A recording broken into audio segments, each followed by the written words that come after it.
Bonjour à toutes et à tous, voici le sommaire du JT de ce jeudi 7 mai.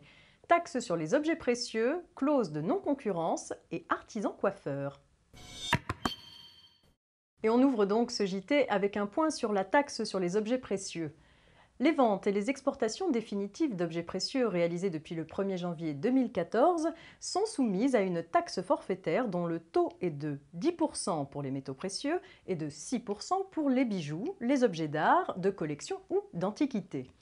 L'administration fiscale s'est ralliée à la décision du Conseil d'État en date du 11 mars 2015, par laquelle il a déclaré que pour l'application de la taxe forfaitaire, les articles de bijouterie ou de joaillerie destinés à la fonte relèvent du taux de 6% et non de celui de 10%.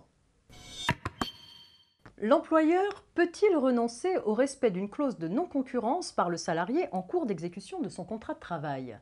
La clause de non-concurrence interdit au salarié, à la fin de son contrat de travail, d'exercer certaines activités professionnelles pouvant concurrencer ou nuire à son ancien employeur. L'employeur qui renonce à l'application de cette clause supprime l'obligation de non-concurrence du salarié et n'a pas à lui verser l'indemnité correspondante. La Cour de cassation a déclaré que lorsqu'une clause de non-concurrence figure dans le contrat de travail, l'employeur ne peut y renoncer que dans les conditions prévues par la clause. En conséquence, l'employeur ne peut renoncer à la clause de non-concurrence en cours d'exécution du contrat de travail par le salarié que si la clause le prévoit précisément. Si la clause prévoit un délai de renonciation à compter de la rupture du contrat de travail, l'employeur ne peut pas y renoncer avant la fin du contrat. Et on termine ce JT avec cette question. Un coiffeur qui vend à ses clients des produits pour les cheveux comme des shampoings, des masques ou des lacs, a-t-il l'obligation de s'immatriculer au registre du commerce et des sociétés ?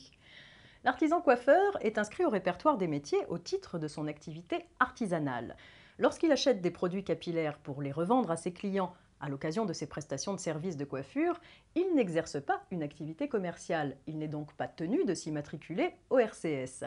Cependant, si l'artisan coiffeur vend de manière habituelle des produits capillaires en dehors de toute prestation de coiffure et que ses ventes sont d'un volume important, alors il se livre à des actes de commerce et doit s'immatriculer au RCS. Dans le cas où cette activité de vente de produits pour les cheveux, bien qu'habituelle et indépendante de la prestation de coiffure, reste insignifiante, l'artisan coiffeur n'a pas l'obligation de s'inscrire au RCS.